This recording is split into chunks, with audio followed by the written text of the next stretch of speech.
আসসালামু আলাইকুম, সবাইকে শুভেচ্ছা। আজকে আসলে আমি একটু খুব দুঃখের কথা শেয়ার করতে আসলাম। আমাদের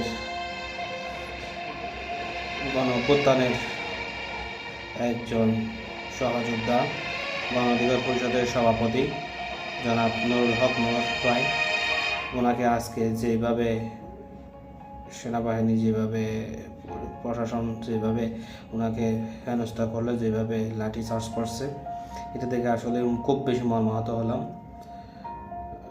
আর এটা কখনো কাম্য ছিল না, এই ধরনের ঘটনা ঘটুক। এই জিনিসটা যত কিছু হোক, তিনি এর আগেই কিছু ভিডিও বার্তা দিয়েছেন, সেখানে দেখলাম উনি চাচ্ছিল কোনো রকম যাতে হ্যাসাল না হয়, তার নেতাকর্মীদেরকে তিনি সবসময় কন্ট্রোলে রাখার চেষ্টা করতেছিলেন।